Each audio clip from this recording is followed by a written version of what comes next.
салому дуруди бепоён ба кулли мухлисони барномаи дар шабакаҳои иҷтимоӣ. Фирдавси хурсанд топ хабарҳои варзиширо мегӯяд.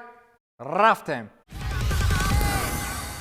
хоҳиши баргашти баъзеҳо ки замони дастаи дӯстдоштаи худро яксу гузоштанд ва ба нафрини мухлисон гирифтор гардиданд. Неймар ба раҳбарияти бошгоҳи ПСЖ расман муроҷиат кардааст ки то пӯшида шудани равзанаи трансферӣ дастаро тарк хоҳад кард. Ба иттилои хабаргузории Элекупе, Неймар Носир Алхелайфиро огоҳ кардааст ки то охирин рӯзи равзанаи трансферӣ аз мақомаш истеъфо медиҳад ва ин ба хотири баргашт ба Каталония аст ки замони бо Месси он ҷо бозӣ мекарданд. қайд карда мешавад ки баъди баргашти дастаи ПСЖ аз бозиҳои рафиқонаи пеш аз мавсим ба Париж, Неймар ва агенти ӯ Пини Захави ба хулосае омаданд ки ҳамкориро бо ПСЖ хатм мекунанд. гап сари он аст ки Неймар худро дар ПСЖ роҳат ҳис намекунад ва ҳатто чунин эҳсос ҳам дорад ки мухлисони ин дастаи арзандаи садоқат нестанд. инро ӯ моҳи майи ҳамин сол вақте ки мухлисони парижӣ пеши хонааш эътирози калон карданд эҳсос намуд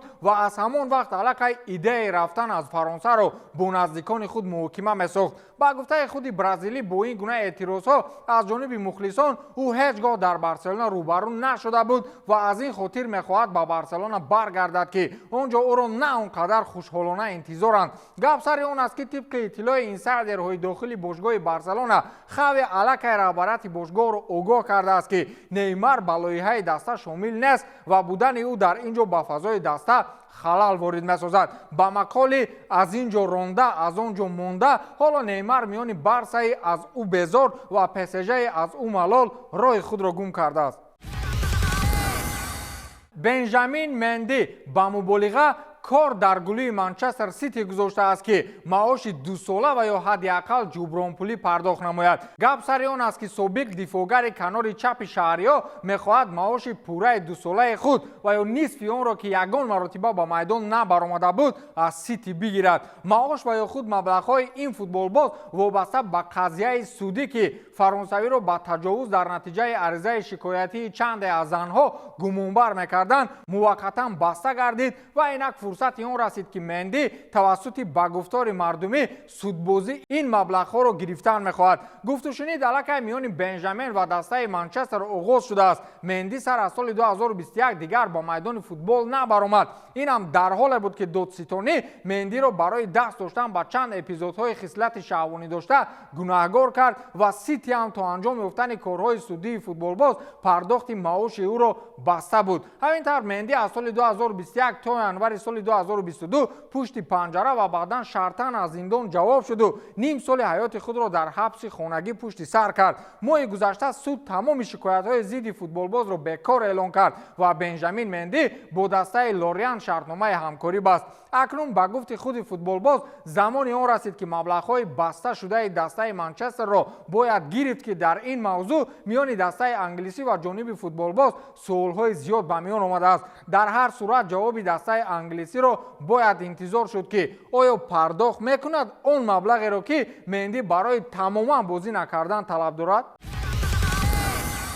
акнун як назарсанҷӣ миёни шумо мухлисони азиз мегузаронем. як ҳолате дар футболи Шотландия рух дод ки мову шумо як соату доварони касбиро ба фикр кардан водор сохтааст. дастаи Данди бо тими Мазеруэл дар даври аввали чемпионати кишвар ба майдон баромаданд. дар як ҳолат дарвозабони дастаи Мазеруэл дар дохили ҷаримагоҳи дарвозаи худ тӯбро ба даст гирифт. албатта ин ҷо ягон мушкилӣ ва ё нофаҳмӣ нест, аммо дар ҳамин ҳолат як ҳамдастааш ба ӯ наздик шуду тӯпи дар дасти дарвозабон бударо бо дасташ расид. ҳатто онро бо 2 даст гирифт ки инро тамоми мухлисон ва онҳое ки тариқи телевизион тамошо доштанд диданд. баъдан ин ҳавор дар лентаҳои шабакаҳои иҷтимоӣ чарх зад ва суолҳои зиёдеро ба миён овард. оё пеналти ҳаст ё не?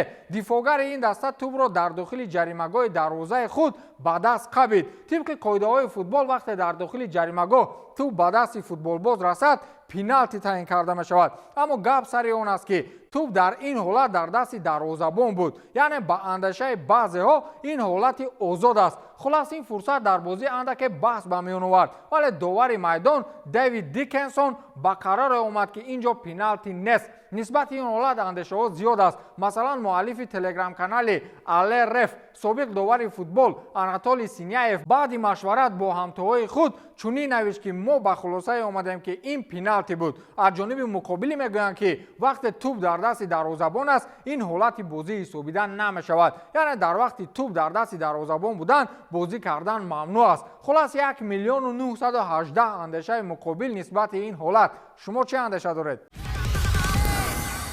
مسی فراسوی اوکراینوس را تسخیر میکند. دیروز سومین دوبل پیهم مسی با پیراهن دسته اینتر میامی بود که این دسته با شرافت گل‌های دهانکشای ارژنتینی به یکمین جایزه فوتبالی خود نزدیک میشود. دسته بکهم در دور یکشنیه‌های جام لیگ مقابل دالاس بازی کرد که باز مسی چون فرشته نجات دسته اینتر را از شکست رها نمود. ارژنتینی در این بازی هم دوبل کرد و چون بازی اول باز از ضربه جریمه‌ای توپ را داخل دروازه کرد که دهان مخلصان منبر باز ماند. گل اول دیدار را مسی زده بود، اما دسته دالاس در نهایت با زدن 2 گل دست یافت و دسته اینتر میامی در عرفه کنار رفتن از این مسابقه بود. در دقیقه 85 بازی مسی از وضعیت استانداردی همانگونه توپ را داخل دروازه روان کرد که با قول دروازه‌بان درک نیافت. بازی به مرحله پنالتی رفت و همدسته‌های مسی در این سلسله غالیب برآمدند. آمار مسی در دسته نوش چون راکت با سرعت کیهانی بالا می رود. در 4 بازی مسی الکی 7 گل زده است و حتی پرتافت گل‌آور هم دارد. او الکی با چهارگانه نشانزن‌های تاریخی دسته شامل گردید. در پیش فقط روبرت تیلور، لیوناردو کامپانا و گانسالو ایگواین قرار دارند که با چنین صورت ادامه یافتن بازی‌های مسی حتما آمار تاریخی نو می شود. لیو حالا تدریجاً به رکورد شماره گل‌ها از ضربه‌های جریمه‌ای در تاریخ فوتبال نزدیک می شود. در بازی با دالاس لیو گل 64 خود را از ضربه جریمه‌ای زد. از روی این نشان داد ارژنتینی از جونینیو پرنامبوکانو که 77 گل دارد، پله 70 گل، ویکتور لگروتاله و رونالدینو 66 گلی و دیوید بکهم که 65 گل دارند خفا است. در آینده نزدیک مسی میتواند صاحب اینتر میامی و سابق همدستش از بارسا را گذرد و چیزی دیگر این که او از رکورد جونینیو نیز دور نیست. مسی امریکایی های از فوتبال دور را به منبر میدان میآورد، لیکن بعد گلزنی های مسی مثل که رونالدو هم در النصر گلزنی را سر کرده است. PSG از رفتارهای آخر کلیان امباپه و احتمال رفتن او به ریال مادرید ناراضی است. یادآور میشویم که PSG امباپه را از تمرین‌ها با همدستگانش محروم کرد و حتی احتمال است که در صورت گزارش نکردن به دسته دیگر با هیئت اساسی را دادن نشود. گمان می‌رود که ریال مادرید فاوریت اساسی مبارزه برای فوتبال باز است. پاریس سن ژرمن باور دارد که حملگر 24 ساله فرانسوی دیگر خود را جزء این لایحه نمی‌شمارد. باشگاه بر این نظر است که کلیان تصمیم گرفته است که سال آینده دسته را با یک انتقال رایگان عوض نماید، گرچنده که او قبلا در مصاحبه‌های مختلف اظهار داشته بود که رایگان نمی‌رود. صاحبان دسته پاریژی مطمئنند که بازیگر الکی با ریال مادرید برای سال 2024 گفت و شنید همکاری دارد. در رابطه با این پاریژا درباره پیشنهاد شکایت رسمی به فیفا هستند و در صحبت‌ها با اطرافیان بازیگر آنها بار دیگر یادآور می‌شوند که در 8 مصاحبه بدون حساب کردن صحبت‌های خصوصی درباره تمدید شرطنامه